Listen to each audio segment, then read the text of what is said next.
ഈശോ മിശിഹായിക്ക് സ്തുതിയായിരിക്കട്ടെ. ഹല്ലേലൂയ. കുടുംബാംഗങ്ങളെ, കുഞ്ഞുങ്ങളെ, ഇന്ന് യാത്രയുടെ ഇടയിലാണ് വീഡിയോ എടുക്കുന്നത് കേട്ടോ. സുഖമാണല്ലോ അല്ലേ? പ്രാർത്ഥിക്കുന്നുണ്ട്. ഇന്ന് വ്യാഴാഴ്ചയാണ്, എനിക്ക് വേണ്ടി പ്രാർത്ഥിക്കണം. നാളെ നിങ്ങളുടെ സ്പെഷ്യൽ നിയമങ്ങൾക്കൊക്കെ വേണ്ടി പ്രത്യേകം ഇന്നലെ പറഞ്ഞതുപോലെ പല വിഷയങ്ങൾക്കൊക്കെ വേണ്ടി പ്രാർത്ഥിക്കുക കേട്ടോ.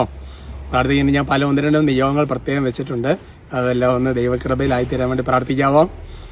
നന്മ നിറഞ്ഞ മറിയമേ സ്വസ്തി, കർത്താവ് അങ്ങയോട് കൂടെ സ്ത്രീകളിൽ അങ്ങ് അനുഗ്രഹിക്കപ്പെട്ടവളാവും. അങ്ങയുടെ ഉദരത്തിൻ ഫലമായി ഈശോ അനുഗ്രഹിക്കപ്പെട്ടവനാവും. പരിശുദ്ധ മറിയമേ തമ്പുരാന്റെ അമ്മേ, പാപികളായ ഞങ്ങൾക്ക് വേണ്ടി ഇപ്പോഴും ഞങ്ങളുടെ മരണസമയത്തും തമ്പുരാനോട് അപേക്ഷിച്ചു കൊള്ളണമേ. ആമേൻ. Praise the Lord.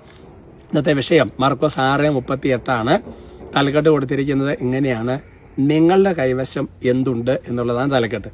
അപ്പം അതിന് തലക്കെട്ട് കേൾക്കുമ്പോൾ തന്നെ കാര്യങ്ങൾ മനസ്സിലാവും. Gospel Mark chapter 6:38. മാർക്കോസ് 6:38. ഈശോ ഒരുപാട് മടുത്തിച്ച് വിശ്രമിക്കാനൊക്കെ പോകാമെന്ന് പറഞ്ഞ് പോകുന്ന കഴിഞ്ഞ ദിവസം പറഞ്ഞതിൻ്റെ ഒരു ബാക്കിയാണ്.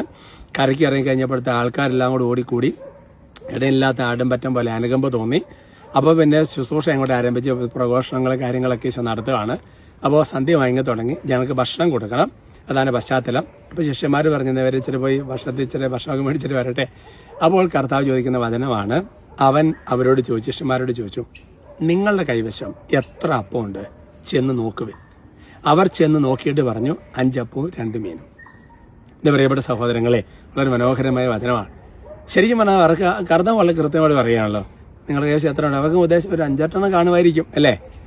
അത് കർത്താവ് അങ്ങനെ ഒരു ഉദ്ദേശത്തുള്ള കണക്കല്ല കർത്താവ് ചോദിക്കുന്നത്. നിങ്ങൾ ചെന്ന് നോക്കിയിട്ട് പറയാനാണ് പറയുന്നത്. നമുക്ക് പലപ്പോഴും പല ചോദ്യങ്ങൾക്ക് മറുപടി കൊടുക്കും, ഒരു ഉദ്ദേശം വെച്ച് അങ്ങോട്ട് തട്ടും, ശരിയല്ലേ? അത് മിക്കവാറും കൊളാവുകയും ചെയ്യും. അതുകൊണ്ട് കർത്താവ് പറയുകയാണ്, നിങ്ങളുടെ കൈവശം എത്ര അപ്പമുണ്ട്? ചെന്ന് നോക്കുവേ. ഇല്ലെങ്കിൽ ഒരു ഉദ്ദേശം വെച്ച് അടിക്കുമെന്നറിയാം. അതുകൊണ്ട് ചെന്ന് നോക്കുക, ഉറപ്പാക്കാൻ വേണ്ടി പറയുക. എന്നിട്ട് ചെന്ന് നോക്കിയിട്ട് പറയുകയാണ് 5 അപ്പവും 2 മീനും. പിന്നെ അതാണ് വർദ്ധിപ്പിക്കുന്ന രംഗം നിങ്ങൾക്കറിയാം. പിന്നെ അത് വിശാലമായിട്ടത് വർദ്ധിക്കുന്നു, പന്തികളായിട്ട് ഇരുത്തുന്നു. വലിയ പരിപാടികളല്ലേ നടക്കുന്നത് എൻ്റെ പ്രിയപ്പെട്ട സഹോദരങ്ങളെ. ഇതുപോലെ നമ്മൾ ആത്മീയ ജീവിതത്തിൽ എടുക്കുമ്പോൾ പ്രധാനമായിട്ട് ഈശോടൊക്കെ നമ്മളിപ്പോൾ ഉദാഹരണം പറഞ്ഞാൽ, ഇപ്പോൾ നമ്മൾ എന്തായാലും ഒരു എന്തെങ്കിലും സംരംഭം തുടങ്ങാൻ വേണ്ടി ഒരാളോട് ഹെൽപ്പ് ചോദിക്കുകയാണ്. പിന്നെ ഹെൽപ്പ് ചോദിക്കുന്ന സമയത്ത് ഇതാണ് പരിപാടി എന്നൊക്കെ പറയുമ്പോൾ നിങ്ങളിപ്പോൾ എത്ര ഉണ്ടാവും, നിങ്ങൾക്ക് എത്ര കിട്ടാൻ പറ്റും? അപ്പോൾ ബാക്കി ഞാൻ ചെയ്യാമെന്നുള്ള അർത്ഥം ചോദിക്കുക. നമ്മൾ ആദ്യം ചോദിക്കുക, എത്ര ഏകദേശമൊക്കെ എത്ര ഉണ്ടാവും? അതൊരു കണക്കങ്ങോട്ട് പറയും അല്ലേ? അപ്പോൾ എൻ്റെ ബാക്കി എന്നാൽ പിന്നെ ഞാൻ സഹായിക്കാൻ തുടങ്ങുക എന്നൊക്കെ പറഞ്ഞ് ചിലപ്പോൾ പല പ്രസ്ഥാനങ്ങളൊക്കെ തുടങ്ങാൻ വേണ്ടി ഹെൽപ്പ് ചെയ്യുന്ന മനുഷ്യരുണ്ട്. ഇപ്പോൾ ഒരു കല്യാണത്തിൻ്റെ കാര്യം വരുമ്പോഴൊക്കെ പല കാര്യങ്ങളിലൊക്കെ ഞാൻ അങ്ങനെ കാണാൻ ഇടവന്നിട്ടുണ്ട്.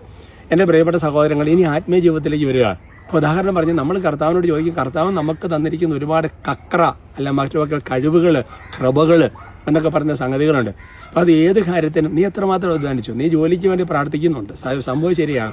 പക്ഷേ കർത്താവ് ചോദിക്കുന്ന ഒരു ചോദ്യമുണ്ട്, നീ സ്കൂളിൽ എത്രമാത്രം പഠിക്കാൻ വേണ്ടി പരിശ്രമിച്ചിരുന്നു അല്ലേ? അടുത്ത കർത്താവ് ചോദിക്കുന്ന ചോദ്യമുണ്ട്, അതൊക്കെ പോകുന്ന സമയത്ത് നീ ദേവാലയത്തിൽ എത്ര പ്രാവശ്യം പോകാൻ പരിശ്രമിച്ചിരുന്നു? കുമ്പസാരമൊക്കെ എങ്ങനെയായിരുന്നു അല്ലേ? അപ്പം നമ്മുടെ ഭാഗത്ത് നമ്മൾ എടുക്കുന്ന ഒരു സ്റ്റെപ്പുണ്ട്, അത് വളരെ പ്രധാനപ്പെട്ടതാണ്. നിന്നെ കൂടാതെ നിന്നെ സൃഷ്ടിച്ച ദൈവം നിന്നെ കൂടാതെ നിന്നെ രക്ഷിക്കുകയില്ല. അത് വിശുദ്ധ അഗസ്തീനോസ് പറയുന്നതിനകത്ത് കാര്യമുണ്ട്.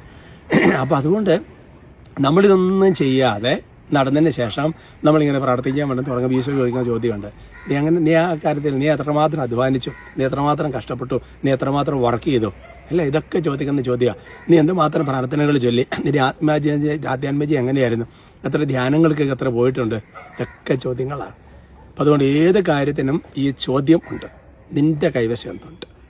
പ്രൈസ് ദി ലോർഡ് അല്ലേ? പ്രധാനമന്ത്രി തിരുപ്പട്ടമൊക്കെ വരാൻ വേണ്ടി പോവാണ്, അല്ലാന്നുണ്ടെങ്കിൽ ചില സമിതിയുടെ വെസ്റ്റേഷനൊക്കെ വരാൻ വേണ്ടി പോവാണ്. പല സംഗതികളാണല്ലോ. ഇപ്പോൾ ഒരു വൈദിക സമർപ്പിത ജീവിതത്തെയൊക്കെ സംബന്ധിക്കുന്നിടത്ത് ചോദിക്കുകയാണ്, നിങ്ങൾ എത്രമാത്രം ഒരുങ്ങിയിട്ടുണ്ട്? ചോദ്യം. കർത്താവ് അനുഗ്രഹിക്കട്ടെ കേട്ടോ. നമുക്ക് സ്തുതിക്കാം. Hallelujah, hallelujah, hallelujah. നന്നായിട്ട് സ്തുതിക്കാം. ഈശോയെ ഞങ്ങളങ്ങനെ സ്തുതിക്കുന്ന, ആരാധിക്കുന്ന, നന്ദി പറയുന്നു, മഹത്വപ്പെടുത്തുന്നു. കർത്താവിൻ്റെ ആത്മാവെ, പരിശുദ്ധാത്മാവെ ശക്തിപ്പെടുത്തണമേ, ബലപ്പെടുത്തണമേ. ഓരോ വചനം ആത്മശോധനയ്ക്ക് വെച്ച് അത് ജീവിച്ച് കർത്താവ് അതിൻ്റെ കറക്റ്റ് ചെയ്ത് കർത്താവ് നേരെ മാർഗത്തിലൂടെ പോകാനുള്ള പ്രത്യേക കൃപ ഞങ്ങൾക്ക് വചനം വെച്ച് ജീവിതത്തെ നോക്കുമ്പോൾ ജീവിതം നേരെയാവും. അതാണ് വളഞ്ഞ വഴികളൊക്കെ നേരെയാക്കും എന്ന് പറയുന്നതിന് മറ്റൊരർത്ഥം. കർത്താവായ ദൈവമേ, അങ്ങനത്തെ ഒരു കൃപയുടെ അഭിഷേകം ഞങ്ങളുടെ മേൽ വന്നെന്നറിയട്ടെ. എനിക്ക് വേണ്ടി പ്രാർത്ഥിച്ച് ഇവരെ സ്നേഹപൂർവ്വം ആശീർവദിക്കുന്നു. നിങ്ങളെ ശല്യപ്പെടുന്ന ദുഷ്ടാരി ഈശോയുടെ നാമത്തിൽ ബന്ധിച്ച് ബഹിഷ്കരിച്ച് നിത്യാത്മയിലേക്ക് ബന്ധിക്കുന്നു. കർത്താവെ, ഇവരുടെ യാത്രകളിൽ അങ്ങ് മാലാകമാരെ അയക്കണമേ. രാത്രികളിൽ കാവൽ നിർത്താൻ മാലാകമാരെ അയക്കണമേ. പരിശുദ്ധ അമ്മ യോസേപ്പിതാ ഇവർക്ക് വേണ്ടി പ്രത്യേകം പ്രാർത്ഥിക്കണമേ. കണ്ണിന്റെ കൃഷ്ണമണി പോലെ കാത്തോളണമേ. ഇവർ ഓരോരുത്തരും നിയമങ്ങൾ അനുഗ്രഹിക്കുന്നു. നമ്മുടെ കർത്താവ് വിശ്വസിയാറ് കൃപയും പിതാവായ ദൈവത്തിന്റെ സ്നേഹവും പരിശുദ്ധാത്മാവിന്റെ സഹവാസവും നിങ്ങൾ എല്ലാവരോടും കൂടി ഉണ്ടായിരിക്കും, ഇപ്പോഴും എപ്പോഴും എന്നേക്കും. ആമേൻ.